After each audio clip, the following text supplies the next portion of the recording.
Welcome back, everybody, to another exciting small engine Saturday. Or Sunday. Not sure which. It'll be one or the other. It'll be the weekend for sure. Anyway, I'm your host, Lord Duckman himself. Behind me here is the Rare Air Volkswagen Club Volkswagen Bus Go-Kart giveaway. This is one we're going to be giving away this October. If you're interested in it, rareairvw.com. But we're not going to work on this one today. What we're going to do is pull out my KT196 Go-Kart. And we're going to try to get that sucker fixed and try to get it operable. It's been parked here in the shed for, at least a year. You know what? Yeah, I guess it's been about a year, maybe 10 months. It's been a while. Either way, I want to get it out of the shed. I want to get it running.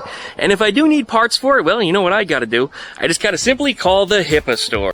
The HIPA Store is a company that sells parts for lawnmowers, chainsaws, generators, and other power equipment. And even has some parts for go-karts. But why do you need the HIPA Store? It's because the HIPA Store branded parts match or exceed OEM quality. And I must say here at DuckmanCycles, our experience using HIPA parts has been nothing less than wonderful. And they're inexpensive. Great parts for great prices and shipped fast, and often shipped for free. You can find the HIPA Store at their website or even on Amazon. So please, follow the affiliate link down below in the video description, because when you support the HIPA Store, you also support my video creation on this YouTube channel. Special thanks again to the HIPA Store for sponsoring this video.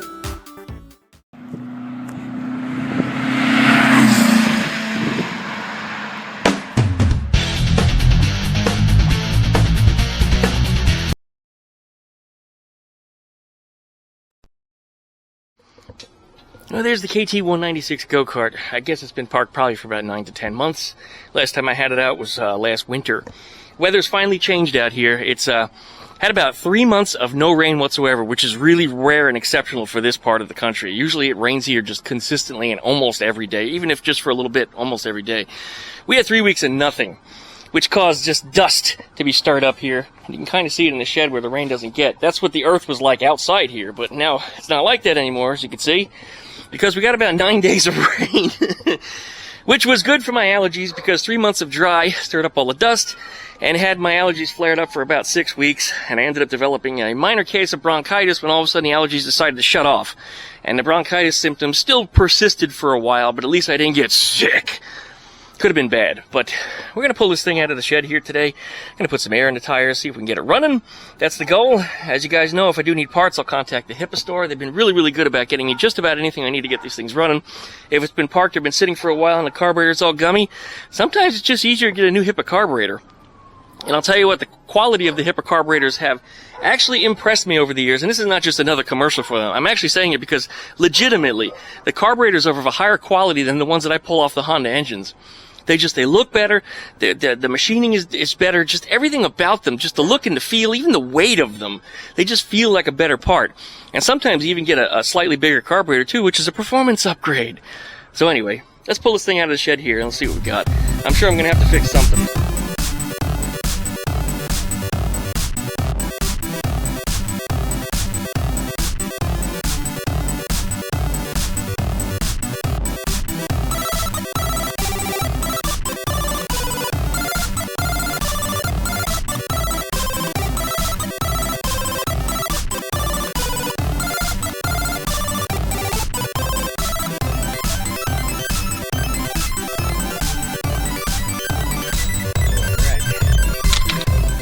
Portable compressor from a company. I did a review for one of them a couple years ago, and I gotta say the product has been very, very good.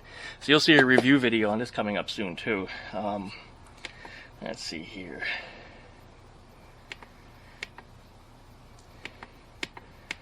I don't need very much pressure in this at all. It's like 10. It says 16. I'll just shut it off early. A lot quieter than their old product was too.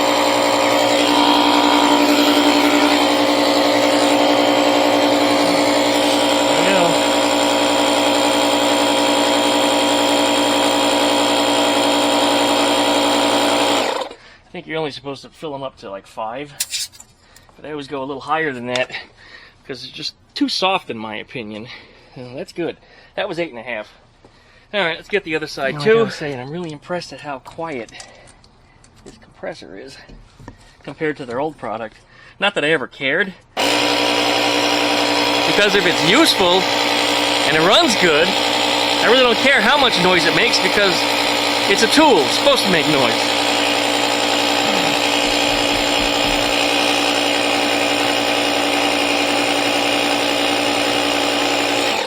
That should be enough. Oh, we got a leak. Sounds like it's in the valve stem itself. Oh, it stopped. Okay, good. Covers that one. Here we go. Yeah. Oh, that rolls a whole lot better already. And the steering works properly because the front wheels aren't dragging. Okay, good. Looks like somebody.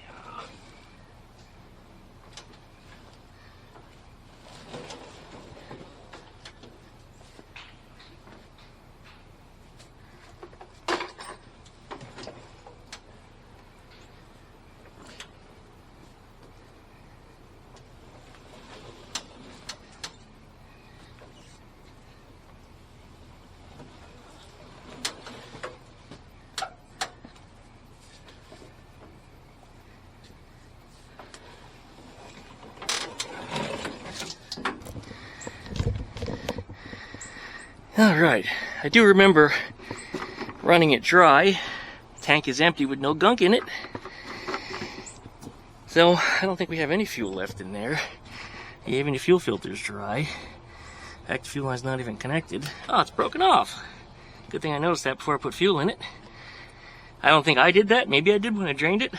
I don't remember. Anyway, we'll get that fixed, but first let's get some air in these tires.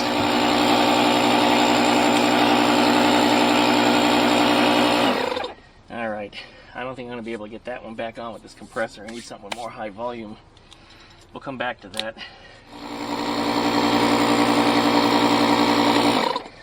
Those I usually put about 15 in. They're still squishy. But again, it's above spec, but with my adult weight on it, the tires get really flat on the bottom unless they get a little more pressure, and it keeps them nice and round. All right, I was getting set up over here to explode the tire with a little bit of propane in the spark when the compressor decided it was going to fill it just fine. So problem went away. We're now full of air, so good to go. Decided to come over here and check the oil too, and it's full right up to the top, and it's clean.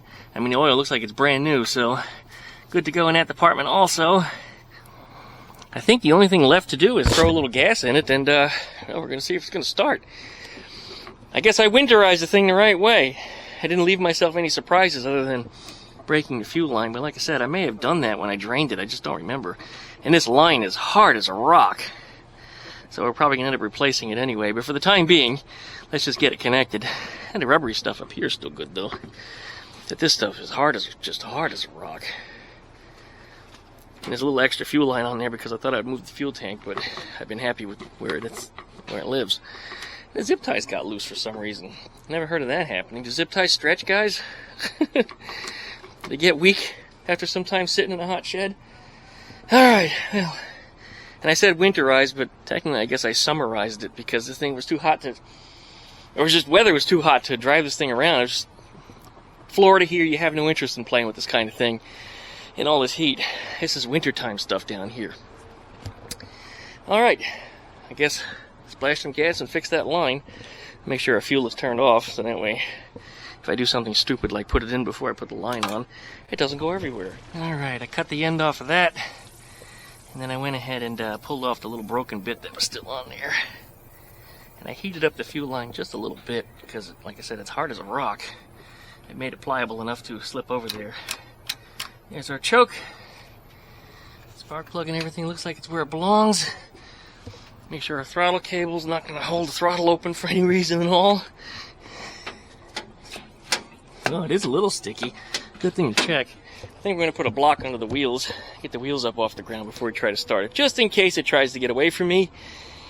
I wouldn't know anything about that now, would I?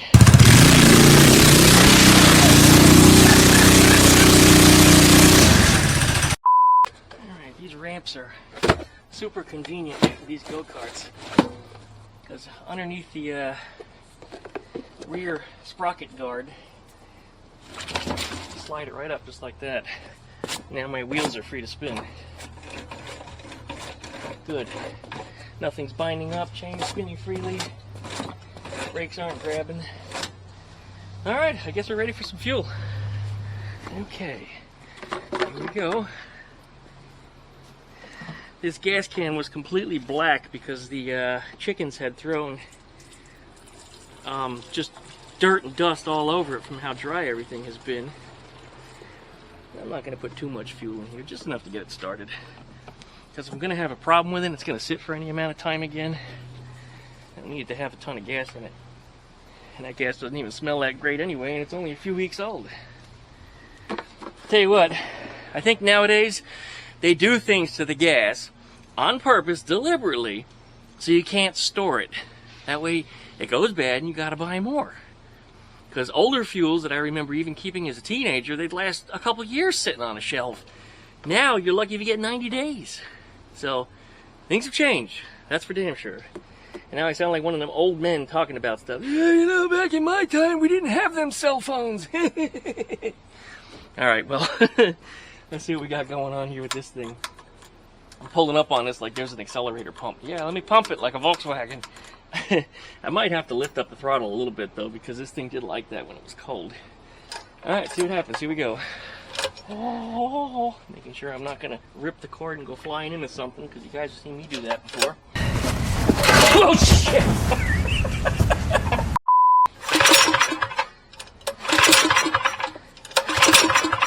Oh, ordinarily it would have fired by now. Oh, you know what?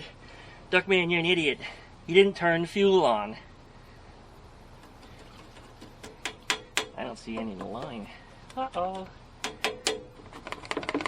Not flowing? Come on now.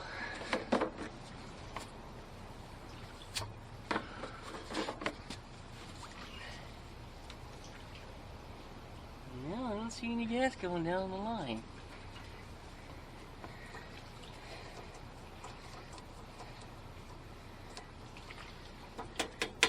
Oh, there it goes. Hey, you know what? It's not going past the filter. My filter is shitty. Why would that be shitty? Oh, well, it broke. Okay. If the filter breaks, clearly it's shitty. Let's just go ahead and replace it. I guess the plastic on it just dried out. What do you expect nowadays from this kind of junk? Okay. The little barbed end broke right off of it just now. And it is dirty in there. I mean, it is mighty dirty, but it should be flowing. At least I would have expected it to have been. Alright, let's replace it. I got one around. Alright, this old filter here was not a HIPA part. It was just some junk off of Amazon. I had a replacement for it too. This is not the quality ones like you get from HIPA. The ones that come from the HIPA store are actually exactly like the ones that I put on an air-cooled Volkswagen. Exactly the same ones. And in fact, if you're an air-cooled Volkswagen owner and you need to maintain your own car, again, hit up the HIPA store and you'll find the filters there for them. And you can buy them cheaper than anywhere else in a bulk supply, because you know if you own a Volkswagen, you're probably going to change them often. Alright, that snapped right in there good. Nice clean filter. This one, you see how muck in it. Yuck. Anyway, in the burn pile it goes. Alright. Put this right back in here. Put that right back in there. And let's turn it on and see if we get fuel. Bubble, bubble, bubble. And it's flowing. It's also leaking. Okay. It's not a very tight fit on those fuel lines. This fuel line got really hard like I was talking about before. I guess I'm going to have to snip it back a little bit. Alright, we'll take care of that. Alright, we fixed where the fuel line was leaking. Actually, right on the filter itself. I got the fuel turned back on. I see the bubbles have flowed down through the line. So we should have gas in there. Carburetor's not dripping. That's good. I guess it's time to see if it starts. Here we go. Let me set up this tripod here. Probably should back up a little more so if I have a mishap and fall down or something, you guys can see it better. Hey, look, it's one of the ducks. Alright, here we go. Fuel's on. Choke on. Throttle cable just likes to be lifted up and off the top of the carburetor's hat, just like that. Okay. Are we going to get it? Big question. Make sure we're in the run position. We are. Actually, you know what? The kill switch isn't even hooked up. That could be a problem, couldn't it? Although I think with it disconnected, it'll still run, because I think the kill switch actually is just a short. So literally, when you turn the engine off, you're switching the switch on, which shorts out the coil. All right. Well, nothing yet. Oh, that was something. We got something. There it is. Ew, it smells like bad gas.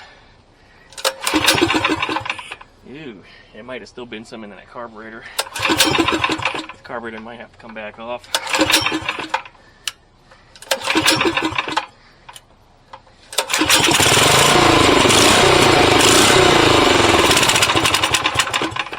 Well, that was something. I don't smell bad gas anymore. Okay. No. Alright. I think it's fuel related. It did smell bad gas before it quit. I'm going to pull that carburetor off and we're going to look inside of it. Oh! Ew! Yeah, it's definitely gunky. Let me show you what I'm looking at. Alright, now that I see the carburetor air cleaner off and I see that gunk in there, look at that. The inside of the carburetor probably looks like that too. So, we're going to take this thing apart. It's just 2 bolts, takes it right off. Throttle cable comes right out through the top here. And that's clean. Yeah, it looks good down inside of there. Alright, well, I'm sure inside the bowl it looks like absolute crap. Alright, let's find out. Alright, might be a little noisy out here. I had to let the boys out. So, don't be surprised if you hear a doodle doodle doodle. They're not too bad though if they don't hear my voice, so maybe I'll just be, there he is. Maybe I'll just be quiet for a little bit.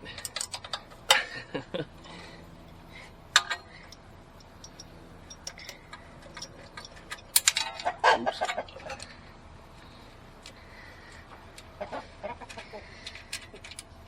Okay. There's our carburetor.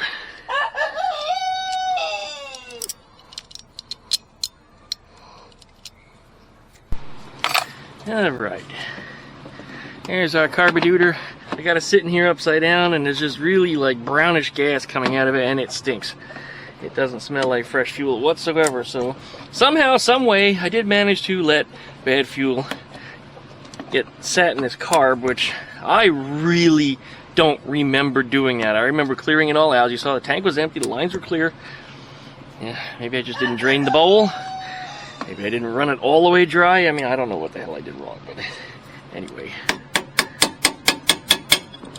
Release. What the hell? Come on now. There we go. Alright, here's our float. Look here. I don't even know if I'm going to do a complete teardown on this. I may not need to. These things are so simple. There's one jet for low speed mixture. There's one jet for high speed mixture. There's one screw here for low speed mixture fine tune. And that's about it. There's a couple little passageways. I'm just going to shoot through this stuff real fast. I bought a new can of carburetor cleaner just for this.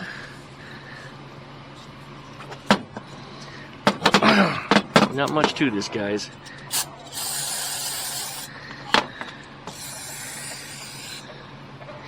Go in these little passageways here, which the straw happens to fit inside of. And oh yeah, it's plugged.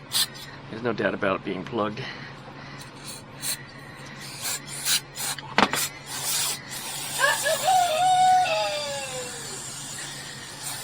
Alright, well that's good for starters. I guess I'm going to start disassembling this thing because it's not blowing through like I hoped it would. Alright, I'm going to let it sit with the gunk down inside of there, and I got to come back with some screwdrivers anyway. Alright, start with our mixture screw. So first we're going to tighten it. It's a half turn, whole turn. Oh, that was it. Whole turn is tight. Okay, so let's take it out. Remember, we're one turn.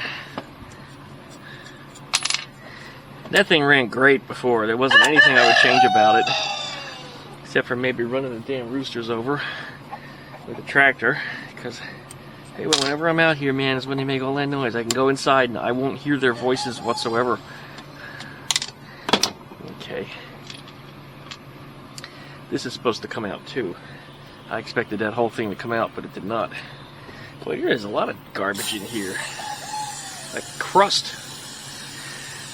Carb cleaner's taking it right off, though. I mean, it's wiping right off of there. Even the stuff that's on the float here that's all yellow, it's just coming right off. Guess it wasn't allowed to rot long enough. Still don't know why that was even in there like that, though. This thing should have been much cleaner than that. I shouldn't have to damn rebuild my carburetors once a year because I know what I'm doing here. You know, I clean these things out on purpose. Okay, now I need pliers. Whenever you plan for not needing a bunch of extra tools is when you need them. All right.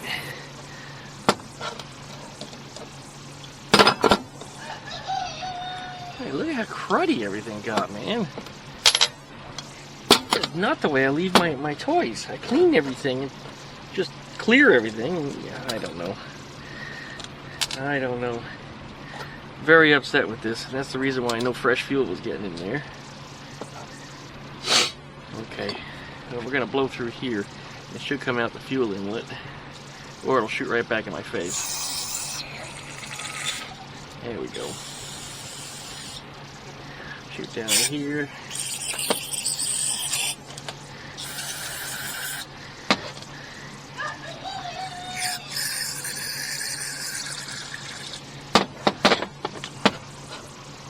Don't see anything coming out of. Okay.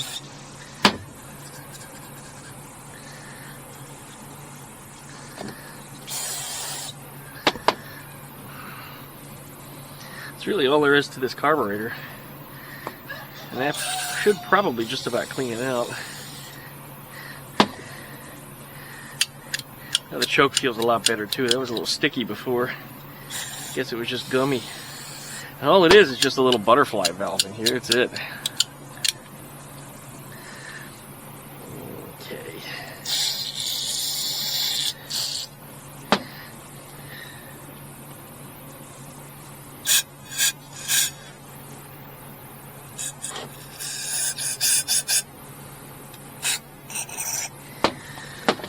All right, good. Make sure this is clear. It is. Alright, let's put it back together.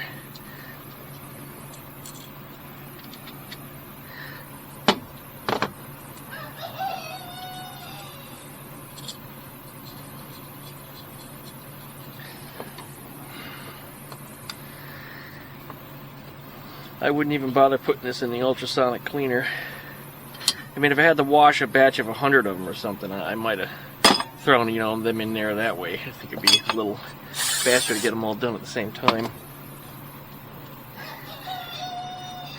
There's a little bit of like a chalkiness in here. I guess the carburetor corroded a little bit. Probably the ethanol, which tends to draw moisture. It's hydroscopic. So, nope, forgot to clear this out. The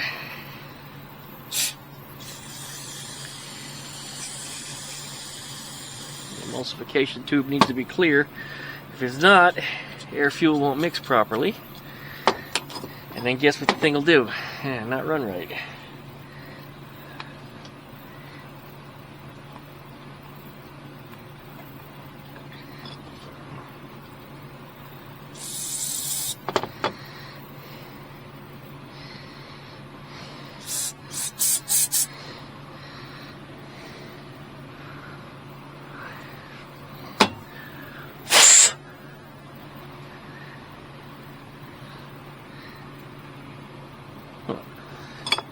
That's quite clear or not.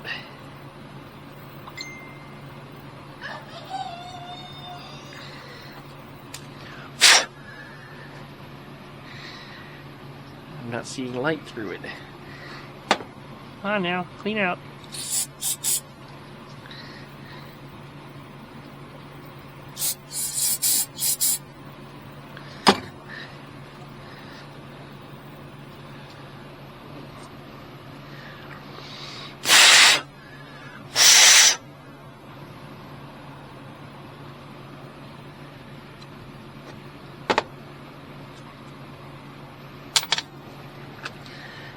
Main jet's right here. Ooh, that was really gunky. It's like the morning after when you piss sideways. That's what it looks like.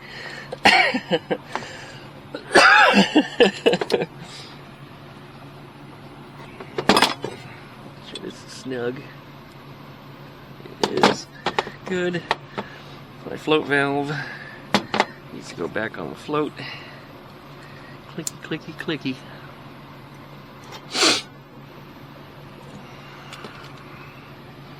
And then our float hinge pin goes through here like this.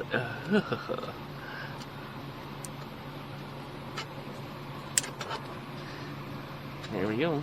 And I put it in upside down, because guess what? Duckman wasn't paying good enough attention. Knew something didn't quite look right when I was doing this here. I didn't understand what, but there we go. Duckman, you're a fool. Is this your first time doing this? No, it's my second. Second time in my whole life that I ever took a carburetor apart. Yep, second time. Sure looked like your first time, Duckman, you idiot. I don't like how this jet, I can't see through it. Usually you can see light through it. Alright, I'm going to try to blow through it with the compressor and see what happens. I didn't even make it to the compressor. I blew through it once or twice more as I was plugging the compressor in, and I looked through it and I got light, so it'll probably, yep, now it's doing what it's supposed to do. Good. Well, just had some dirt or something in it. Just gummy dirt, I suppose. Okay. There we go. Now we got 3 screws on the bottom of the bowl, so let's hold them like this and make sure our O-ring is still in there. And I'm going to drop the screws. Look inside of that bowl. Looks like shit, doesn't it? I should have let this sit soaking while I was working. See if it can get up some of that gunk. The ultrasonic cleaner would have cleared that right out.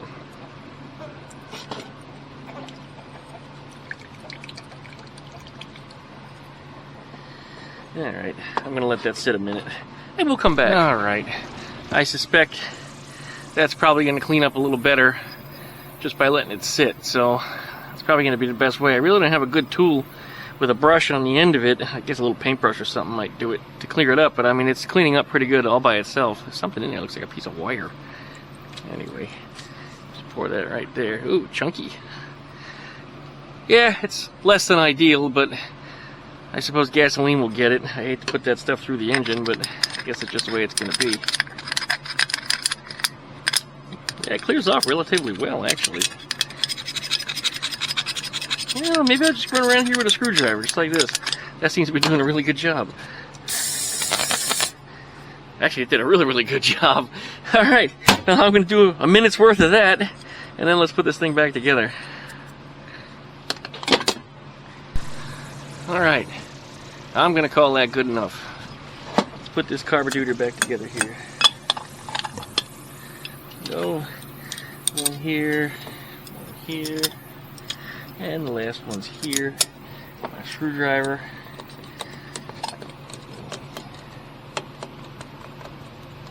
There we go.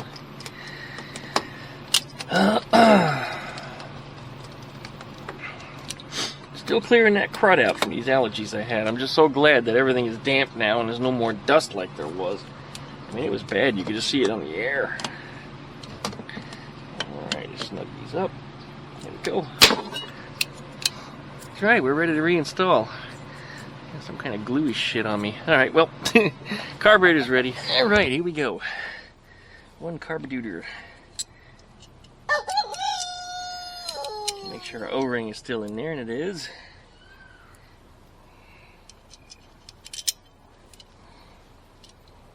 Okay, right back on there just like that. And these bolts that are on here are like exactly the right length to make all this go together. If they were probably an 1/8 of an inch too short, they'd be too short.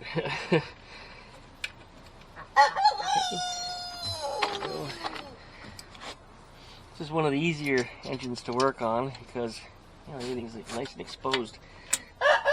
Oops, turned that the wrong way. Duckman, lefty loosey, righty tighty. Here we go. And this side. See, the birds are quiet again until I got near them and started talking. They're going in shortly anyway. It's about to get dark out here. This wintertime daylight saving shit really isn't up my alley. I never requested it. Put it on a summertime and leave it alone. In fact, I'd much rather have this part of the state on Eastern time. And for those of you that don't know, yes, Florida has split time zone. Alright. A little bit down there.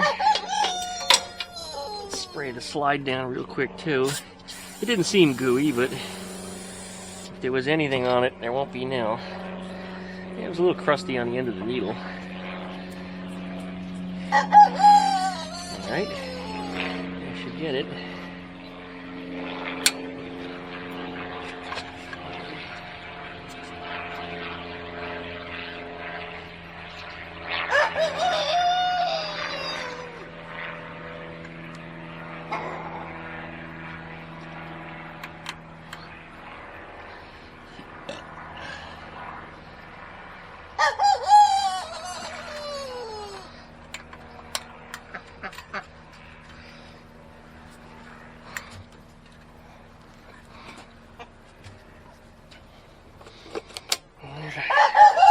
Oh, at the same time, they gotta scream.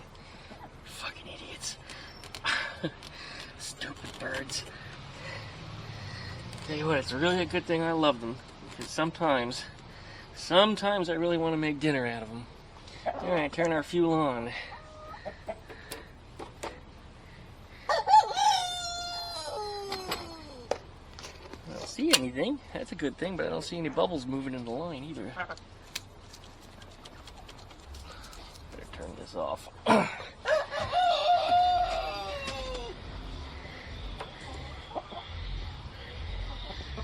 there it is. Yeah, people think I'm the noisy one, but all them obnoxious loud stereos that you hear. Yeah. Making the sounds that are illegal, not the sounds of progress. Alright. I hope this is getting gas. Probably should have opened the valve on the bottom of the carburetor here, and if it dribbles, then I know it is. But I don't want to assume anything. Alright, well, let's try that.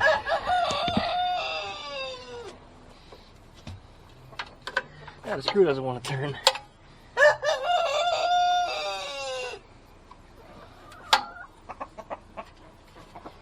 That screw is stuck. It's chewing the head of it up. Alright. I guess we're just going to try it as is. Okay. Choke is on, fuel is on, ignition is on. Let's see what happens. I'm just going to give it a little bit of this, just to try to help light it off. There we go. Close the choke. Yeah. Throttle a little bit.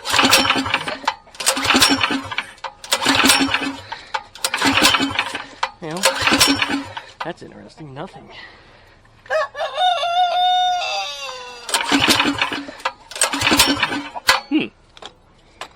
Wonder why. Oh, there it is. Yeah, that was something.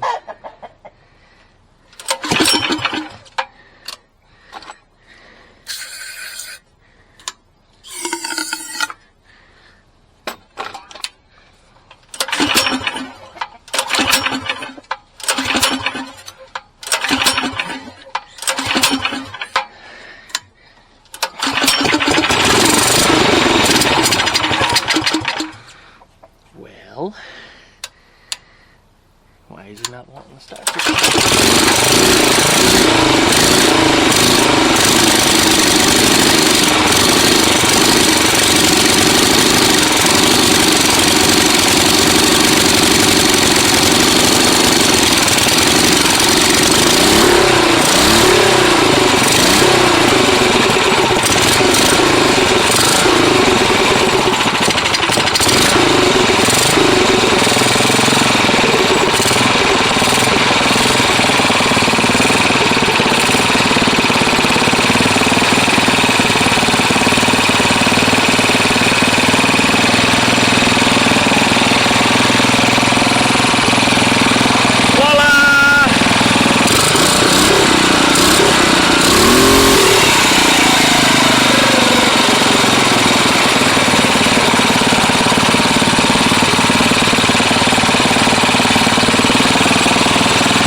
guess it didn't need to be choked as much as I was choking it.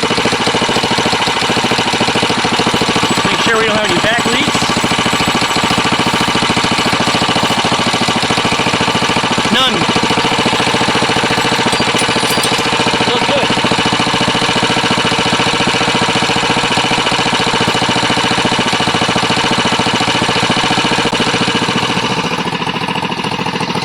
Well, that's good news. Looks like we got ourselves a runner. No, not that I ever doubted it anyway.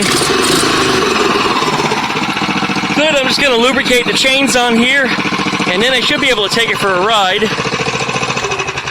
Good, run switch is doing what it's supposed to do also. But the only reason I can't take it out right now, not only is that in the way, and this is in the way, because I did some tree limb cutting because it was covering my solar, stopping me from getting adequate sun. I actually increased my solar output by 25% by just cutting some limbs. This little 1963 Fiat 600D is going to be a project of mine.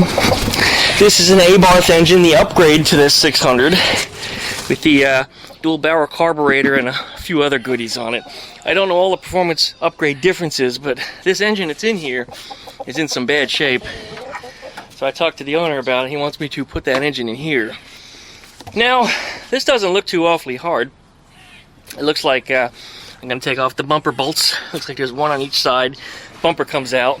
Take off the bumper brackets. Looks like there's 4 on each side. Well, actually, it looks like it's missing one there and it's missing one there, so probably going to be a little less than that. Then the bracket should come out, and I think the rear valence comes off, which is going to be a bolt here and a bolt under there on both sides. And then the whole rear valence, or rear apron using Volkswagen terms, should pull out. And then the whole engine comes out this way. I don't know what attaches it yet. I'm not sure how it's mounted up to the rest of the body, chassis, transmission, or any of that stuff. I don't know if the transmission has to come out with it. It might. So I'm going to have to do a little bit of research here to find out exactly how this is supposed to come apart. And, well, it might be a little exploratory surgery just to start pulling things out. In fact, one of the engine mounts is right here on the rear valence. So, here it is. Not unlike a Type 3. Yep. Now, look at that. This is exciting. I like this car. I don't know, there's just something about it. I mean, I don't care for any of the engine and being water cooled and stuff. That's actually the radiator right there, believe it or not. That's the fan going into it. Looks like it might be air cooled or something, but it's not. It is water cooled. But I just like this little car. But I put it here in the backyard because you guys are going to love this. Code enforcement was coming around. And I have had problems with them in the past, but not for anything that I've been doing. It was when I had people cutting my trees and putting in the solar. You know, they made a mess. And they made a mess out in the street in front of my house, and I ended up getting cited for it. So I had a big battle with that until we finally got it settled. The contractor owned up to the problem and took care of it. So, you know, I mean, other than the stress from it, it really didn't cost me anything in the end, other than, yeah, just a nuisance problem. But anyway, they took care of it. But they came around this week and told me I had dead trucks in the front yard and I haven't mowed my grass. And I went, what?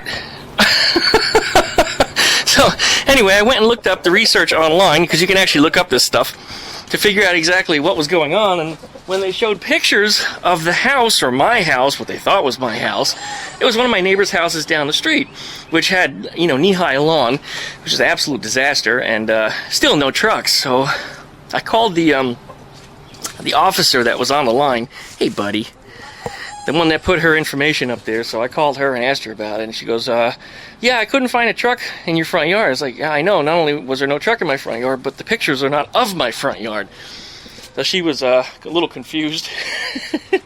So she had to go through her camera to see if she could find some other pictures of my house, because figured she used my address, she must have used pictures of my house. And she did. And she goes, yeah, your grass isn't overgrown or anything, and there was no truck. She just happened to upload the wrong photo, so I guess that's just a little government incompetence for you. But nobody in particular in my neighborhood has a problem with me. You know, no axes to grind. It wasn't an individual that actually reported this one. Apparently it was Palafox Clean Sweep, where they're going through the neighborhoods and they're acting like they're an HOA, where the government is overstepping and telling people how they're supposed to live. Don't you just love that? I think things are going to change over the next 4 years, but anyway, that's another discussion for another time. But yeah, the local government is stepping on people's toes and telling them how to make their houses look. But I'm not complaining too much because house values are way up, and this neighborhood is beginning to gentrify. I'm seeing a lot of people coming in from California. Again, are you surprised? Because they want to live in a state with a little more freedom than what you find out west. So anyway, a lot of brand new neighbors with complexions very similar to mine. Around my age group, maybe just a little bit older, but they're all snapping up houses here in the neighborhood and living here, which is, yeah, quite to a big surprise. But I guess when you sell your property in California, which is worth a small fortune, and move to Pensacola, where things are relatively speaking quite cheap, well, good on you. You come here and you have a lot of money. This is, sorry, buddy, almost stepped on you. This is Peanut's son. We call him Dookie. He's the solar eclipse baby from last year. He's got that big, beautiful tail. And you know why he has that tail and none of the other roos do? It's because he doesn't fight. He sees one of the other boys coming, he just goes away. He's very, very submissive, very passive. Although he did manage to break off one of his spurs somehow. Here comes his father now. That's Peanut. Peanut's finally growing his tail back. He's the one that runs the yard. His father, Biddy, that was the first rooster I got about 3 years ago. In fact, it's Biddy's birthday this week. And it was his birthday 2 weeks ago. Yeah. Dookie, now a year old. Dookie. That's the name I stuck with because he's kind of a shithead. He always acts like something's wrong. Just always freaking out. And then over here, I hear Biddy screaming. Where are you, Biddy boy? Where are you? He likes to hang out with the girls and hide behind their cage. I don't see him, but I do hear him over here somewhere. Oh, he's all the way over there. He's got no tail. Well, it's starting to grow back. But the thing is, his son, Peanut, always picks on him and chases him around, so he's not going to keep that tail that he's got there for too long. Yeah, Biddy boy. And then in the cage here, here's Cheeky. And what would be her half-sister, also cousin because there's a little bit of inbreeding in here, but that's Cheeky. And that's Frosty over there hiding. She was the one that came out of the refrigerator, and I hatched the egg. Well, she and her brother Icebox. Icebox isn't with us, though. He wasn't even quite a year old and he passed. Something about the lineage of the males in their family. They always seem to come down with some kind of a respiratory disorder, and we lose them. The girls always seem to be pretty good, though. But still, I haven't had a chicken live past 3 years. Mama Bird was probably, well, I'd say she was probably just barely past 3 years old. And Biddy now, wherever the hell he is, as I said, he'll be just turning 3. But he's from a different farm of a different bloodline. All these chickens are related, except for him. And actually, I shouldn't say that anymore because he inserted a little bit of his DNA into a few of my girls that were not related, and now they have children. And Peanut is actually one of them. And I got 2 babies inside, sitting in my spare bathroom. I should show you guys them. I think you'd like to see them because I don't think I've put them on camera yet. They're about 6 weeks old, and well, they've gotten quite big. All right, everybody. Meet Asswords, who's on the left there, and his sister. Like I said, they're about 6 weeks old. He is their father. Now, he is great-grandson to the original chicken that wandered the neighborhood that showed up here. That means these are her great-great-grandkids. And there's just 1 drop of Biddy in there, which is a different kind of chicken. So they're gold-ribbed Wyandottes. You can still see the gold ribs there. But there's 1 drop of Easter egger in them, and they may show some different, features than what they would ordinarily have. These guys are also a little bit of Easter egger. He's half Easter egger, half gold laced. He's 1/4 Easter egger, and the rest gold laced. And these guys are 1/8, because that's the way the genetics worked out. But they look a lot bigger than they actually are because they're so close to the camera. But if I put them down here on the ground, they are just little guys. Let me see. I'm going to stick them on top. Don't fall down. Them roos will get you. And I've only got 1 hand. Yeah. Go ahead. Go on the roof here. Go on the roof. There you go. Hey, you're not going. Uh-oh. Don't fall down. Don't fall down. Get up there. There you go. Hey, little babies.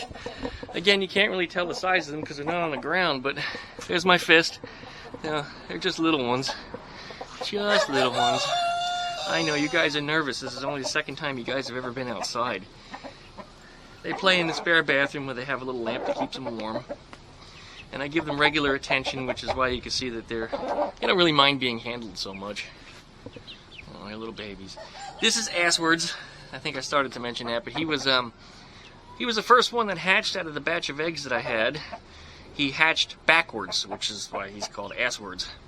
He hatched out the wrong side of the egg, and I watched him, and he made his way out, but often when a chicken hatches in reverse, they die. But he made it just fine. And his sister, good job, now I gotta clean the car, she hatched out the egg sideways. She hatched from the middle of the egg. So I don't know, maybe we'll come up with a name for that, Middleina or something. And then there was a third one too, who also hatched backwards, and I saved him. He did not come out of the egg himself, he needed some help. But he's not with us anymore, unfortunately. He lived to be about a month old, maybe 5 weeks. It was about a week ago we lost him. But he wasn't growing. He was still this big standing next to these guys. Just this little fluff ball. And he was eating, he was drinking, he was active. He would do whatever these guys did, but he just wasn't growing. And he was just a little runty one. And even if I felt him, I could feel, meat on his bones. It's not like he was skinny, like he was just unhealthy. He just, for whatever reason, wasn't growing. Well, one afternoon I went to go check on them, and I found these two were running around the inside of the box, and I couldn't find him anywhere, and he was on his back, and he had been trampled. But typically when a chicken dies on their back, it's because they had a little heart attack, and they just, boing, they flipped themselves over like a catapult. And what happened is when he was laying on his back, then the two of them trampled him, and it was not a nice sight. And it was really weird, like I said, I couldn't find him because they had actually pressed him flat into the blanket that he was, that they lay on. And anyway, his body was intact. They hadn't beat him up. It didn't look like that anything else happened. In fact, he was still warm when I found him. He wasn't even stiff yet. Broke my heart, though, because that little guy was so cute, and I was kind of hoping that he would have made it, but just been small. It would have been neat to have just had a little chicken. You guys don't like that, do you? You feel that vibration. That's a new experience to you, yeah. You don't know these things. Anyways, you guys, we're going to wrap this video up.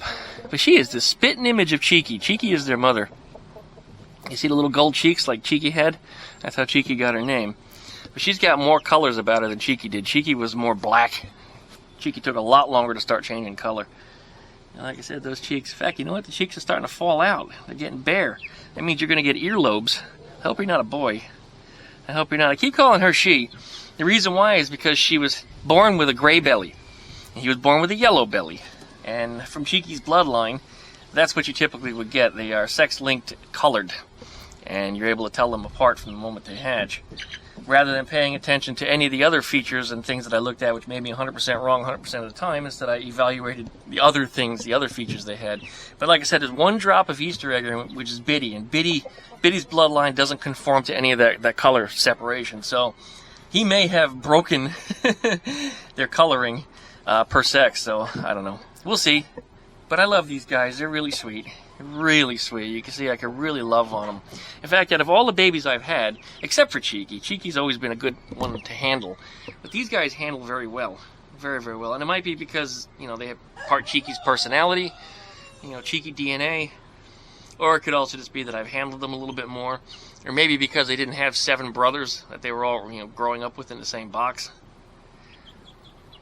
The only reason I would have said that Cheeky was different from the others is because when she hatched, she had no siblings. There was only one other egg I had in the incubator with him, and it was a dud. There's nothing hatched from it.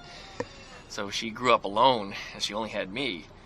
So she grew up to like people, and she grew up eating my dinner and drinking my rum. And she still drinks to this day. If she sees me with a rum in the house, she gets really upset if she can't be on the sofa with me. And she'll have a sip from the drink until it's about halfway empty, and then she starts grabbing the ice cubes and runs away with them across the sofa to the other end, devours the ice cube, then comes back and begs for more drink. And then if I feel her little crop, which is like it's their pre-stomach, that's where they hold the food before they actually swallow it all the way down to digest it, it would be ice cold because there's an ice cube in it. She's so funny. Hope she doesn't give herself some frostbite from that, but I don't think brain freeze affects them either the same way. But anyway, we're going to wrap that video up. You guys are so cute. I love you guys so much. But I really didn't need another boy. I was going to give you up. Yeah, I was, but it's what happens when I keep you guys too long. I fall in love with you little babies. But I do need more girls because now I have 4 boys and 3 girls. And not only are those numbers really bad, but, you know, I'm living in the suburbs here, and I don't need another friggin' rooster that screams. Although, granted, he's quiet. You ever heard him scream on a video? He doesn't. He'll scream first thing in the morning and wake me up about 7 o'clock. Thankfully, it's 7 o'clock and not 4:30 in the morning.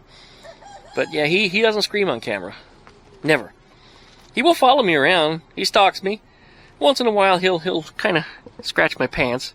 Just a light scratch, not like an attack. You know, just kind of, I'm here. Oh, one of the duckies. Where's your sister? Duck, duck. All right. This is almost done, though. I'm going to get back on this week. I installed a brand new pedal cluster the customer gave me on it, and I just have to hook up the clutch cable and bleed out the brakes. And once it drives, it goes in the front yard and it leaves. I'm kind of excited to have that space back. I want to put this on the patio over here to pull that engine. So that's coming up later on this week.